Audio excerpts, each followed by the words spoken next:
Hi friends, welcome back to our channel Easy Way to Learn English. So இன்றைக்கி நம்ம என்ன பார்க்க போகிறோம் அப்படின்னா direct speech and indirect speech. So அதை பற்றி தாங்க வீடியோ பார்க்க போகிறோம். அதுக்கு முன்னால் நம்ம ஸ்பான்சரை பற்றி நான் சொல்லிடுறேன். இந்த வீடியோவை ஸ்பான்சர் பண்ணுறது பை மோட் அப்படிங்கிற ஒரு ஷாப்பிங் ஆப் தாங்க. இந்த ஆப்பை எப்படி டவுன்லோட் பண்ணுறது அப்படின்னு நீங்கள் கேட்டிங்கன்னா இதோட லிங்க்கை நான் டிஸ்கிரிப்ஷனில் பின் பண்ணியிருக்கேன். அதை நீங்கள் டச் பண்ணிங்கன்னா உங்கள் ப்ளே ஸ்டோருக்கு போகும். அதிலேருந்து நீங்கள் டவுன்லோட் பண்ணிக்கலாம். ஸோ நீங்கள் எங்கே இருந்தாலும் சரி உங்கள் லொக்கேஷனை கரெக்டாக டிடெக்ட் பண்ணி நீங்கள் ஷாப் பண்ணுற ப்ராடக்ட்ஸ் எல்லாமே ஒரு 20% டிஸ்கவுண்ட்டில் உங்களுக்கு இப்போ கிடைக்குதுங்க. 5 to 7 ஒர்க்கிங் டேஸில் நீங்கள் ஆர்டர் பண்ண பொருளும் உங்கள் வீட்டுக்கே வந்துடும். வேணுங்கிறவங்க யூஸ் பண்ணிக்கோங்க. இப்போ வாங்க நம்ம வீடியோக்குள்ளே போகலாம். Direct speech and indirect speech பற்றி ஆல்ரெடி நான் எக்ஸ்பிளைன் பண்ணி ரூல்ஸ் எல்லாம் சொல்லி ஒரு வீடியோ போட்டிருக்கேன். அதோட லிங்க்கையும் நான் டிஸ்கிரிப்ஷனில் தரேன். அதை ஒன் டைம் வாட்ச் பண்ணிவிட்டு இந்த வீடியோவை பார்க்க வந்தீங்கன்னா ரொம்ப கிளியராகவே புரியும். நான் இதை எக்ஸசைஸ் 2 கொடுத்துருக்காங்க. நான் இப்போ அதை பேப்பரில் எழுதி ஆன்சரோடு எழுதியிருக்கேன். இப்போது எக்ஸசைஸ் 1 பார்க்கலாம் வாங்க. இந்த எக்ஸசைஸ் 1ல் என்ன கொடுத்துருக்காங்க அப்படின்னா change the direct speech into indirect speech. எப்படிங்க சேஞ்ச் பண்ணுறது? ஃபஸ்ட்டு எங்களுக்கு டைரக்ட் ஸ்பீச்னால் என்னென்னே தெரியாது, இன்டைரக்ட் ஸ்பீச்னாலும் என்னென்னே தெரியாது அப்படின்னு சொல்கிறீங்களா? ஒன்றும் கிடையாதுங்க. டைரக்ட் ஸ்பீச் அப்படின்னா 2 பேர் பேசிகிட்டு இருக்காங்கன்னு வச்சுக்கோங்களேன். அவங்களோட பேசக்கூடிய அந்த வார்த்தை மாறாமல் அப்படியே கொடுத்துருப்பாங்கங்க கொட்டேஷனுக்குள்ளே. இப்போ ரவி பேசுகிறாங்கன்னு வச்சுக்கோங்களேன். ரவி சேஸ் அப்படின்னு சொல்லிட்டு அவங்க என்ன பேசுனாங்களோ அதை அப்படியே கொட்டேஷனுக்குள்ளே கொடுத்துருப்பாங்க. ஸோ அது டைரக்ட் ஸ்பீச்சுங்க. இப்போ உங்கள் ஃப்ரெண்டு ரவிக்கிட்ட பேசிகிட்டு இருக்காங்க. அதை நீங்கள் கேட்டுட்டீங்க. கேட்டுட்டு போய் நீங்கள் இன்னொரு ஃப்ரெண்டுக்கிட்ட போய் அதை எக்ஸ்பிளைன் பண்ணுறீங்க. ரவி என்ன சொன்னான் தெரியுமா அப்படின்னு சொல்லி நீங்கள் சொல்கிறீங்க. ஃபார் எக்ஸாம்பிள், ரவி நான் நாளைக்கு சினிமாவுக்கு போகிறேன் அப்படின்னு சொல்லியிருக்கிறாருன்னு வச்சுக்கோங்க. அதை நீங்கள் கேட்டுட்டீங்க. கேட்டுட்டு நீங்கள் இன்னொரு ஃப்ரெண்டுக்கிட்ட என்னன்னு சொல்லுவீங்க? ரவி நாளைக்கு சினிமாவுக்கு போக போகிறானா அப்படின்னு நீங்கள் சொல்லுவீங்க. அப்போ அந்த இடத்துல அவர் எப்படி பேசியிருப்பார்? நான் நாளைக்கு சினிமாவுக்கு போக போகிறேன்னு பேசியிருப்பார். அதே இதை நீங்கள் இங்கே எப்படி சொல்கிறீங்க? அவன் அப்படின்னு சொல்லி மாற்றிருப்பீங்க. அதே சேஞ்சஸ் தாங்க இப்போ இங்கிலீஷ்லேயும் நம்ம பண்ண போகிறோம். இதில் சில டென்ஸை பொறுத்து மாறிக்கிட்டே இருக்கும். ஸோ அந்த டென்ஸோட ரூல்ஸும் அந்த வீடியோவில் நான் சொல்லியிருக்கேன். இப்போ ஒவ்வொன்றா நம்ம பார்க்கும்போது அது உங்களுக்கு கிளியராகவே புரியும். எக்ஸசைஸ் 1ல் ஃபஸ்ட்டு சென்டென்ஸ் பாருங்கள். ஹீ செட் அப்படின்ருக்கு. The film is interesting. அவன் சொன்னால் இந்த படம் இன்ட்ரெஸ்டிங்காக இருக்கான் அப்படின்னு சொல்லியிருக்கான். ஸோ இது எப்படி நீங்கள் இன்டைரக்ட் ஸ்பீச்சில் மாற்றுவீங்க? இதை கேட்டுட்டு நீங்கள் இன்னொருத்தவங்கள்ட்ட சொல்கிறீங்கன்னு வச்சுக்கோங்களேன். அதை எப்படி சொல்லுவீங்க? இங்கே ஒரு கன்ஜெக்ஷன் வேர்ட் சேர்க்கணுங்க. அவன் அப்படி சொன்னான், என்ன சொன்னான் தெரியுமா அப்படின்னு நம்ம சொல்லுவோம் இல்லையா? அந்த இடத்துல ஒரு கன்ஜெக்ஷன் வேர்டு தட்ங்கிறத நம்ம சேர்க்கணும். He set that. இப்போ அவர் சொன்னதை கேட்டு நம்ம இன்னொரு ஆள்கிட்ட சொல்ல போகிறோம் இல்லையா? அப்போ அந்த கொட்டேஷன் மார்க்லாம் தேவையில்லை, அதெல்லாம் எடுத்துடலாம். த ஃபிலிம் அப்படிங்கிறது அந்த படம்னு அவர் சொல்லியிருக்காரு. நம்மளும் அதே தான் யூஸ் பண்ண போகிறோம். அந்த படம் ஒன்று. இஸ் இன்ட்ரெஸ்டிங் அப்படின்னு இருக்குது. இது simple present tense, simple continuous டென்ஸில் இருக்குது. ப்ரெசன்ட் கண்டினியூஸ் டென்ஸில் இருக்குது. Is interesting. அதை நம்ம என்ன மாற்ற போகிறோம் அப்படின்னா பாஸ்ட் கண்டினியூஸாக மாற்றிடணும். அவ்வளோதான். இஸ்ன்னு இருக்கிறத வாஸ்ன்னு மாற்றிட்டு இன்ட்ரெஸ்டிங்காக அப்படியே போட்டுடணும். இங்கே எந்த விதமான கொட்டேஷனும் நம்ம யூஸ் பண்ண தேவையில்லை. ஸோ உங்களுக்கு புரிஞ்சிருக்கும்னு நினைக்கிறேன். ஒரு ரூல் என்ன அப்படின்னா சிம்பிள் ப்ரெசண்ட்டில் இருந்தால் சிம்பிள் பாஸ்ட்டில் மாற்றணும். ப்ரெசன்ட் கண்டினியூஸில் இருந்தால் பாஸ்ட் கண்டினியூஸ்க்கு மாற்றணும். ஒன்று ஞாபகம் வச்சுக்கோங்க, ஈஸியாக இருக்கும். செகண்ட் சென்டென்ஸ் பாருங்கள். I have forgotten to bring my lunch with me அப்படின்னு யார் சொன்னாங்கன்னா ஹீ செட். அவன் சொன்னான். ஸோ இங்கே லாஸ்ட்டு கூட கொடுக்கலாங்க. ஆரம்பத்தில் தான் ஹீ செட் அப்படின்னு ஆரம்பிக்கணும்னு அவசியம் கிடையாது. லாஸ்ட்டாக கூட அந்த சொன்ன சென்டென்ஸ் அப்படியே கொடுத்துட்டு கொட்டேஷனுக்குள்ளே கொடுத்துட்டு லாஸ்ட்டாக ஹீ செட் அப்படின்னு கொடுப்பாங்க. ரெண்டுமே ஒன்று தான். இது டைரக்ட் ஸ்பீச் தான். இப்போ இதை இன்டைரக்டாக எப்படி மாற்றுவீங்க? ஹீ செட் தேட் அப்படின்னு போடணும். போட்டுட்டு என்ன சொல்லுவீங்க? அவர் என்ன சொன்னாங்க? இங்கே ஐ ஹாவ் அப்படின்னு ஆரம்பிக்குது. இங்கே அவர் சொல்லியிருக்காரு நான். அதை கேட்டு இன்னொரு ஆள்கிட்ட சொல்லும்போது நீங்கள் என்ன சொல்லுவீங்க? அவன் அப்படி நீங்கள் சொல்வீங்களா? ஸோ அந்த இடத்துல அதை நீங்கள் என்ன மாற்றணும்? ஹீ அப்படின்னு மாற்றணும். ஹீ ஹாவ் அப்படின்னு இருக்குதுங்களா, இது வந்து ப்ரெசன்ட் பர்ஃபெக்டில் இருக்குதுன்னு வச்சுக்கோங்களேன். இதை நீங்கள் என்ன மாற்றணும், பாஸ்ட் பர்ஃபெக்ட்டுக்கு மாற்றணும். ஸோ ஹாவ்ன்னு இருக்கிறத ஹேடாக மாற்றிடணும். He had forgotten to bring. அந்த டு பிரிங்குங்கிறது அப்படியே தாங்க இருக்கும், ஏன்னா அது இன்ஃபினிட்டிவ்ஸ். ஸோ இன்ஃபினிட்டிவ்ஸ் எப்பயுமே வந்து மாறாது. டூக்கு அடுத்து வரக்கூடிய வேர்ப் எப்பயுமே அப்படியே தான் இருக்கும், அதை சேஞ்ச் பண்ணக்கூடாது. இன்ஃபினிட்டிவ்ஸ்னால் என்ன அப்படின்னு உங்களுக்கு தெரியலையா, இன்னொரு வீடியோ நான் போஸ்ட் பண்ணியிருக்கேங்க, அதை போய் பார்த்துட்டு வாங்க. இன்ஃபினிட்டிவ்ஸ் அண்ட் ஜெரன்ஸ் எங்கே எப்படி யூஸ் பண்ணுறதுன்னு நான் எக்ஸசைஸ் வித் ஆன்சரோட கொடுத்துருக்கேன். அதை ஒன் டைம் வாட்ச் பண்ணிட்டு வந்தீங்கன்னா ரொம்ப கிளியராக புரியும். ஸோ டு பிரிங் போட்டுட்டு ரிமைனிங் அதே தான். இங்கே பாருங்கள், மை லஞ்சுன்னு இருக்குது. அவர் சொன்னார் என்னோட லஞ்சுன்னு. அப்போ நம்ம இன்னொருத்தவங்ககிட்ட சொல்லும்போது எப்படி சொல்லுவோம், ஹிஸ் லஞ்ச் வித் மீ. அதை அப்படியே எழுதிடணுங்க.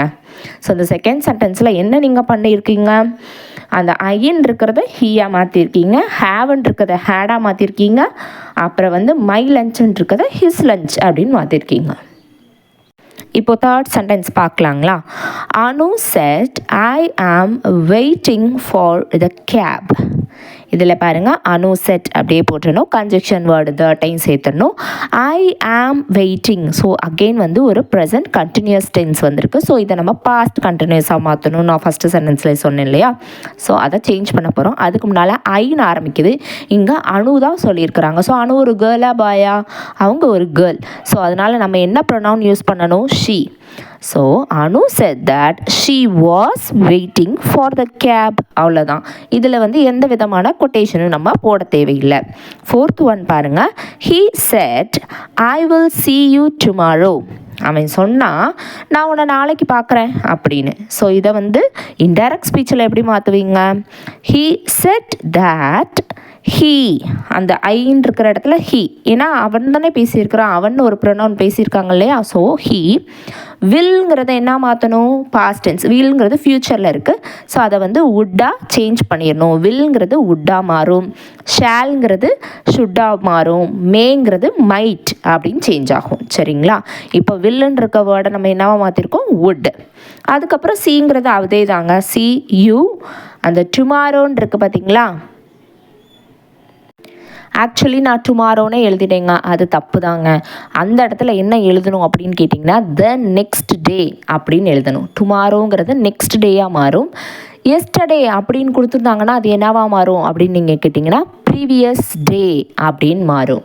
இப்போ சப்போஸ் அந்த கொட்டேஷனுக்குள்ளே இருக்க சென்டென்ஸில் நவ் அப்படிங்கிற வேர்டை, இப்போ NOW நவ் அப்படிங்கிற வேர்டை யூஸ் பண்ணியிருந்தாங்க, அதை நீங்கள் இன்டைரக்ட் ஸ்பீச்சை சேஞ்ச் பண்ணுறீங்க அப்படின்னா அங்கே நீங்கள் தென், THEN தென் அப்படிங்கிறத நீங்கள் கொடுக்கணுங்க. ஸோ இங்கே வந்து நம்ம எப்படி சென்டென்ஸ் சேஞ்ச் பண்ணியிருக்கோம், இன்னொரு தடவை நான் ஆன்சர் சொல்கிறேன். He said that he would see you the next day அப்படின்னு மாற்றணும். அதுக்கடுத்து பாருங்க, I will clean the car tomorrow. நான் இந்த காரை நாளைக்கு க்ளீன் பண்ணுவேன் அப்படின்னு யார் சொன்னாங்க, Tim said to his father. இதை எப்படி நம்ம சேஞ்ச் பண்ணோம் அப்படின்னா, அந்த Tim said to his father இருக்குங்க இல்லையா, அதை முன்னாடி போட்டுருங்க. அப்புறம் கன்ஜெக்ஷன் வேர்டு that அதையும் போட்டுருங்க. அதுக்கப்புறம் ஐ வில் கிளீன்னு இருக்கிறத என்னவா மாற்றணும், ஹீ வுட் கிளீன் அப்படின்னு மாற்றணும்.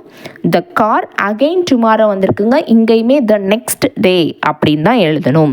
ஸோ நீங்களும் டுமாரோன்னு எழுதிட்டிங்கன்னா அது ராங். சரிங்களா. சிக்ஸ்த்து ஒன் பாருங்கள், we have been living in this house since 2010. 2010 நாங்கள் இந்த வீட்டில் தாங்க வாழ்ந்துட்டுருக்கோம் அப்படின்னு யார் சொல்கிறாங்க, ஹீ செட் டு மீ, அவர் என்னிடம் சொன்னார் அப்படின்ட்டுருக்கு. ஸோ இதை வந்து நம்ம இன்டைரக்ட் ஸ்பீச்சாக மாற்றும் போது என்ன செய்யணும் அப்படின்னா, ஹீ செட் டு மீ அதை அப்படியே எழுதிட்டு தேட் அப்படிங்கிற கன்ஜெக்ஷன் வேர்டையும் சேர்த்துட்டு வி ஹாவ் அப்படின்னு இருக்குது இல்லையா. இப்போ அதை நீங்கள் கேட்டுட்டு போய் இன்னொருத்தவங்கள்ட்ட சொல்கிறீங்கன்னா, அவங்களெல்லாம் அந்த வீட்டில் வந்து 2010 இருக்கிறாங்களாம்ப்பா அப்படின்னு தானே சொல்வீங்க. ஸோ இங்கே நாங்கள்ங்கிறது அவர்களாக மாறிடும். ஸோ அவர்கள்ங்கிறதுக்கு என்ன ப்ரொனவுன் யூஸ் பண்ணுவோம், தே. இங்கே ஹாவ் பீன் கொடுத்துருக்காங்களா, ஸோ இதை என்ன மாற்றணும், பாஸ்ட் பர்ஃபெக்டாக நீங்கள் மாற்றணும். ஸோ பாஸ்ட் பர்ஃபெக்ட் கண்டினியூஸில் இருக்குது. ஸோ அதை வந்து நம்ம ப்ரெசன்ட் பர்ஃபெக்ட் கண்டினியூஸில் இருக்கிறத பாஸ்ட் பர்ஃபெக்டாக மாற்றணும். ஸோ ஹாவ்னு கொடுத்ததை ஹேடாக சேஞ்ச் பண்ணிடணும். பீன் லிவிங் அது அப்படியே தான், been living in this in this house கொடுத்துருக்காங்களா, இதை நீங்கள் எப்படி சேஞ்ச் பண்ணணும், இன் தேட் ஹவுஸ். இந்த வீட்டில் அவங்க சொல்லியிருப்பாங்க, அதை நீங்கள் கேட்டு போய் இன்னொருத்தவங்கள்ட்ட சொல்லும்போது என்ன சொல்வீங்க, அந்த வீட்டில் அப்படி சொல்வீங்க இல்லையா. ஸோ அதை தான் தேட் ஹவுஸ் சின்ஸ் 2010 அப்படிங்கிறத அப்படியே நீங்கள் போட்டுடலாம். சரிங்களா. அடுத்து 7th ஒன் போகலாம். He said, my father is unwell. அவர் சொன்னாரா எங்கள் அப்பாவுக்கு உடம்பு முடியலைன்னு. ஸோ அதை எப்படி நீங்கள் சேஞ்ச் பண்ணுவீங்க, he said that his father. So என்னுடைய அப்பான்னு அவர் சொல்லியிருப்பார். ஸோ நீங்கள் அதை இன்னொருத்தவங்கள்ட்ட சொல்லும்போது என்ன சொல்லுவீங்க, அவருடைய அப்பா அப்படின்னு தானே சொல்வீங்க. So his father was. So இஸ்ன்னு கொடுத்ததை இங்கே என்னப்பா மாற்றணும், வாஸாக மாற்றிடணும். ஸோ வாஸ் அன்வெல், அது ஈஸி தாங்க. 8th ஒன் பாருங்கள். he said, I know her address. எனக்கு அவளோட அட்ரஸ் தெரியும்னு அவன் சொன்னான். இதை எப்படி நீங்கள் மாற்றுவீங்க, he said that he knew. So known இருக்க ப்ரெசன்ட் டென்ஸை நீங்கள் என்ன மாற்றிட்டீங்க, பாஸ்ட் டென்ஸ் நியூ. இங்கே கேஸ் சைலண்ட், நோ நியூ, அப்படி தான் நம்ம சேஞ்ச் பண்ணோம். நியூ ஹர் அட்ரஸ், அதை அப்படியே எழுதிடலாம். 9th ஒன் பாருங்கள். she said, I like ice cream.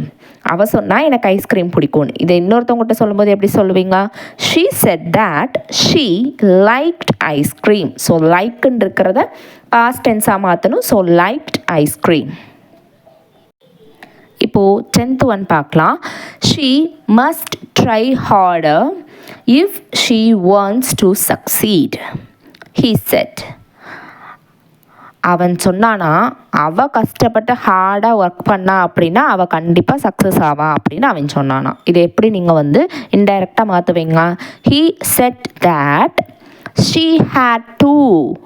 இங்கே மஸ்ட் அப்படின்னு கொடுத்துருக்காங்க இல்லையா, அதை தான் நம்ம என்னவா மாற்றிருக்கோம், had to அப்படின்னு சேஞ்ச் பண்ணியிருக்கோம். must to அப்படின்ற வேர்டு வந்து இங்கே கரெக்டாக ஆப்டாக இருக்காது, அதனால he had to அப்படிங்கிற வேர்டை போட்டிருக்கோம்.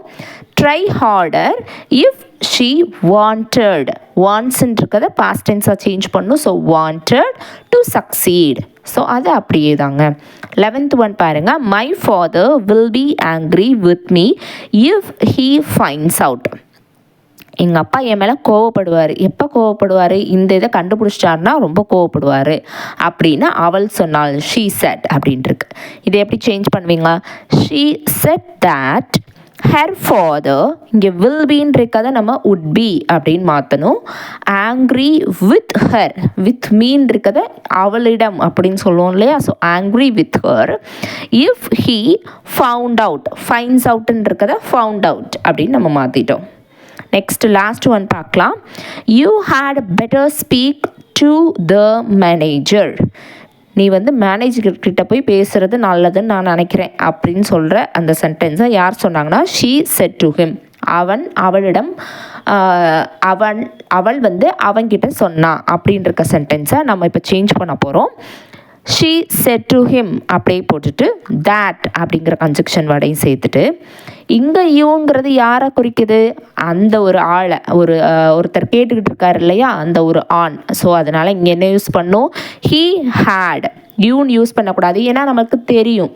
யாருன்னே இங்கே தெரியலை அப்படின்னா யூங்கிறத அப்படியே நம்ம யூஸ் பண்ணிடலாம். பட் இங்கே கொடுத்துட்டாங்க she said to himனு. ஸோ அந்த ஹிம்மை வச்சு தெரிஞ்சுக்கலாம் அந்த கேட்டுட்ருக்க ஆள் வந்து ஒரு பாய் அப்படின்னு. அதனால் நம்ம இங்கே யூவை என்னவா மாற்றிருக்கோம், ஹீயாக மாற்றிருக்கோம். ஹீ ஹேட் பெட்டர் ஸ்பீக் அப்படின்றத ஸ்போக் அப்படின்னு மாற்றணும், பாஸ்ட் டென்ஸாக மாற்றணும். Better spoke to the manager. So உங்களுக்கு புரிஞ்சிருக்கும்னு நான் நம்புகிறேன். இப்போ எக்ஸசைஸ் 2க்குள்ளே போகலாம். இது வந்து இன்டைரக்ட் ஸ்பீச்சாக கொடுத்துருப்பாங்க, அதை நம்ம என்னவா மாற்றணும்னா டைரக்ட் ஸ்பீச்சாக மாற்ற போகிறோம். நம்ம என்னெல்லாம் இதுக்கு முன்னால் பண்ணோமோ அதை அப்படியே ரிவர்ஸில் பண்ண போகிறோம்னு நினச்சிக்கோங்க. இப்போ வாங்க change the direct speech into change the indirect speech into direct speech.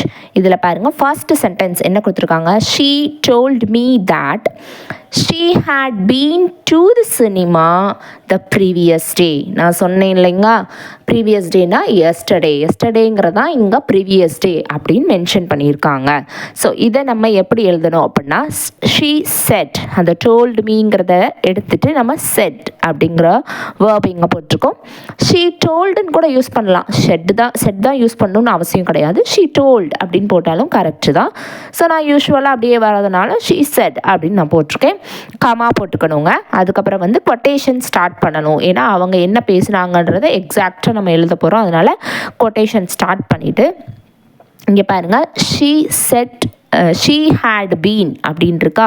இப்போ இந்த ஷீங்கிறது அவள் பேசியிருந்தா என்ன சொல்லியிருப்பா, நான் தானே சொல்லியிருப்பாங்க. ஸோ அதை வந்து எப்படி எழுதணும், ஐ ஹேடுன்னு இருக்கதை ஹேவாக சேஞ்ச் பண்ணணும். ஸோ பாஸ்ட் டென்ஸில் இருக்கதை ப்ரெசண்ட்டாக இப்போ நம்ம மாற்ற போகிறோம். So I have been to the cinema yesterday. So previous டேயை yesterday அப்படின்னு மாற்றி கொட்டேஷன் க்ளோஸ் பண்ணி ஃபுல் ஸ்டாப் வச்சிடணும்.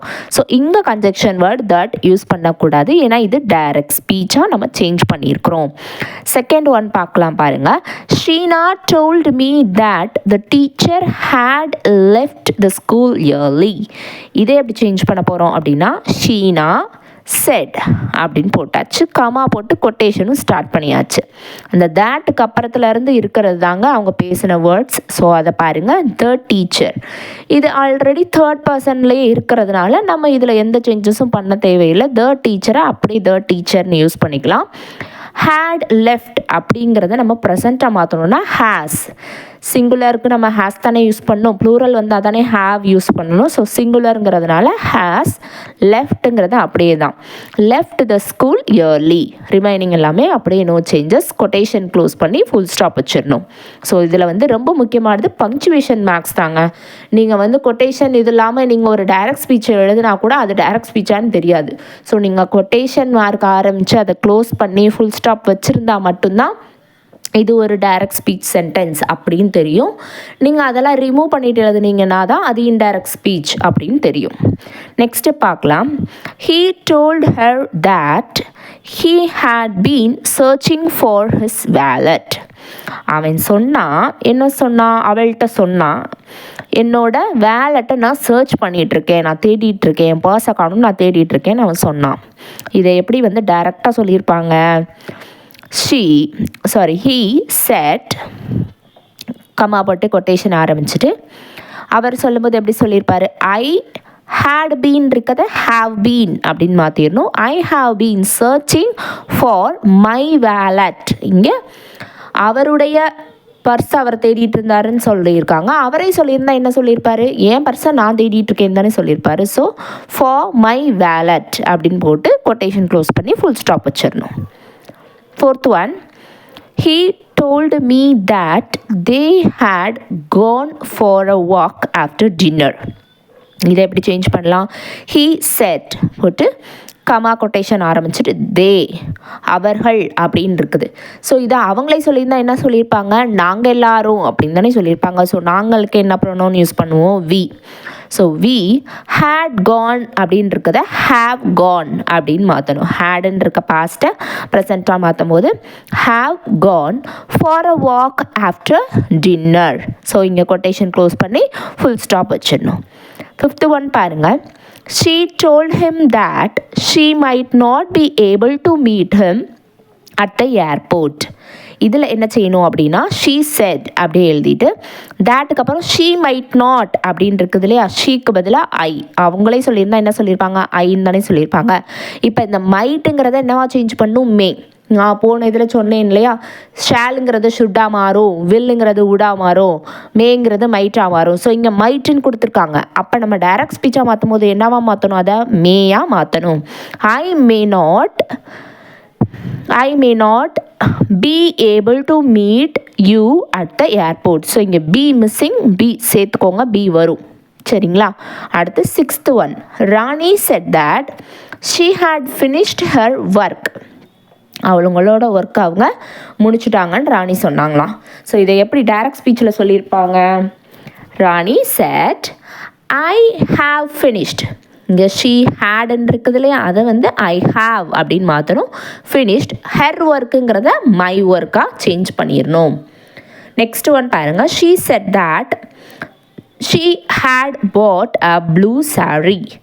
இதை அவங்க சொல்லியிருந்தாங்கன்னா எப்படி சொல்லியிருப்பாங்க, she said I have put. இங்கே ஹேட் பாட்ன்னு இருக்கிறத ஹாவ் பாட்டாக சேஞ்ச் பண்ணும். I have put a blue sari. So quotation close பண்ணி ஃபுல் ஸ்டாப் வச்சிடணும். Next one. He said that he would see me the next day. அவர் சொன்னார், அவர் என்னை நாளைக்கு பார்க்க வர்றதா அவர் சொன்னார், நாளைக்கு மீட் பண்ணலான்னு சொல்லியிருக்காரு. இதை வந்து அவரே சொல்லியிருந்தா என்ன சொல்லியிருப்பாங்க? He said I will see you. So வுட்டாக இருக்கிறது இங்கே வில்லாக மாறுது. I will see you. Next டேவாக இருக்கிறது இங்கே டுமாரோவாக சேஞ்ச் ஆகுது. ஸோ அதே தாங்க. 9th one பார்க்கலாம் வாங்க. Monica said that she was very busy. Monica சொன்னால் நான் ரொம்ப பிஸியாக இருக்கேன் அப்படின்னு. ஸோ இதை எப்படி டைரெக்டாக சொல்லியிருப்பாங்க? Monica set I am very busy. She was அப்படிங்கிறத ஐ ஆம் அப்படின்னு மாற்றிருக்கோம், அவ்வளோதாங்க. She said that she had met him 2 days ago. So 2 days agoனா 2 நாளைக்கு முன்னால் அவங்கள மீட் பண்ணியிருக்காங்களாம் அப்படி சொல்லியிருக்காங்க. ஸோ இது அவங்களே சொல்லியிருந்தா எப்படி சொல்லியிருப்பாங்க? She said I have met. இங்கே had metங்கிறத have met அப்படின்னு மாற்றணும். him அதே தான், 2 days ago அதே தான். ஸோ உங்களுக்கு டைரக்ட் டு இன்டைரக்ட் புரிஞ்சிருக்கும் அப்படின்னு நான் நினைக்கிறேன். அப்புறம் இன்டைரக்ட் ஸ்பீச்சில் கொடுத்துருக்கிறது எப்படி டைரக்ட் ஸ்பீச்சாக மாற்றணுன்றதும் புரிஞ்சிருக்கும் நான் நம்புகிறேன். இது ஒரு சாம்பிள் சென்டென்ஸ் அப்படின்னு தான் நான் சொல்லுவேன். இது நான் ரென்னன் மார்ட்டின் ப்ரைமரி ஸ்கூல் புக்கிலேருந்து எடுத்து நான் உங்களுக்கு போட்டிருக்கிறேன். நான் போஸ்ட் பண்ணியிருக்க எல்லா வீடியோவுமே வந்து ரென்னன் மார்ட்டின் கிராமர் புக்கில் இருக்கக்கூடிய எக்ஸசைஸ், அதில் இருக்கக்கூடிய எக்ஸ்ப்ளனேஷனை தான் நான் தமிழில் எக்ஸ்பிளைன் பண்ணி ஆன்சர்ஸையும் நான் தமிழில் எக்ஸ்பிளைன் பண்ணி தாங்க ஒவ்வொரு வீடியோவும் போஸ்ட் பண்ணிக்கிட்டே இருக்கிறேன். உங்களுக்கு ஒரு சர்ப்ரைஸாக நீங்கள் சந்தோஷமான ஒரு செய்தி என்ன அப்படின்னா, நம்ம ப்ரைமரி ஸ்கூல் புக்கையே நம்ம முடிச்சிட்டோங்க. நீங்கள் எல்லா வீடியோவும் நீங்கள் ஸ்டார்டிங்லேருந்து வாட்ச் பண்ணிட்டு வந்திருந்தீங்க அப்படின்னா நீங்கள் ஒரு புக்கே கம்ப்ளீட் பண்ணியிருக்கீங்க. ஒரு கிராமர் புக்கே நம்ம முடிச்சிட்டோம்.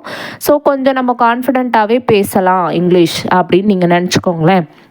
ஏன்னா நம்மளுக்கு ஒரு புக்கில் இருக்கக்கூடிய கம்ப்ளீட் வேர்ஷனே நம்ம முடிச்சிட்டோம். இது எந்த லெவல்க்குரியது அப்படி பார்த்தீங்கன்னா 6th to 8th படிப்பாங்க இல்லையா ஸ்டூடெண்ட்ஸ், அவங்களுக்கு ப்ரிஸ்கிரைப் பண்ணக்கூடிய போர்ஷன்ஸ் தான் இந்த ப்ரைமரிங்கிறது. ஸோ ப்ரைமரி அப்படின்னாலே 5th வரைக்கும் தாங்க. ஆனால் இது ரொம்ப கொஞ்சம் ஸ்டாண்டர்டைஸ்டான கிராமர் புக் அப்படிங்கிறதுனால 6th and above இதை ப்ரிஸ்கிரைப் பண்ணுறாங்க. 6th 7th 8th ஸ்டூடெண்ட்ஸ் எல்லாம் இதை பண்ணுவாங்க. மிடில் அப்படிங்கிறது ஒரு 10th வரைக்கும்னு வச்சுக்கோங்களேன். ஹை ஸ்கூல் கிராமர் அப்படிங்கிறது சில இடங்களில் 10th கூட ஹை ஸ்கூல் ஸ்டார்ட் பண்ணிடுறாங்க. 9th 10thலேயே ஹை ஸ்கூல் ஸ்டார்ட் பண்ணிடுறாங்க. ஆக்சுவலி அது வந்து 11th and 12th கொடுத்தா கரெக்டாக இருக்கும்னு நான் நினைக்கிறேன். ஸோ இந்த மாதிரி இயர்ஸ் வைஸ் அதை பிரித்து வச்சுருக்காங்க. ஸோ நம்ம 1 புக் கம்ப்ளீட் பண்ணிட்டோம். இப்போ நம்ம நெக்ஸ்ட் பார்க்கக்கூடிய வீடியோஸ்லலாம் மிடில் ஸ்கூல் எடுக்க ஆரம்பிச்சிருவேன். ஸோ நான் ப்ரைமரி எப்படி டீச் பண்ணேன் அப்படின்னா எக்ஸ்ப்ளனேஷன் மட்டுமே ஃபஸ்ட்டு வீடியோஸாக போட்டுகிட்டே வந்தேங்க. அதுக்கப்புறம் தான் எக்ஸசைஸ் மட்டும் தனித்தனியாக வீடியோஸ் போட்டுகிட்டே வந்தேன். இனி வரக்கூடிய நாட்களில் நான் எப்படி போடலாம் அப்படின்னு இருக்கேன்னா, ஒரு டாபிக் எடுத்தேன்னா அந்த டாப்பிக்கை வந்து எக்ஸ்பிளைன் பண்ணுவேன். அதோடு சேர்த்து எக்ஸசைஸ் பார்க்குற மாதிரி நம்ம பார்த்துக்கலாங்க. இப்போ அது கொஞ்சம் லென்த்தியாக போகுது அப்படின்னு தெரிஞ்சால் part 1 part 2 அதை கன்வெர்ட் பண்ணி போட்டுக்கலாம் அப்படின்னு இருக்கேன். So we are moving on to primary school to middle school. Thanks for watching.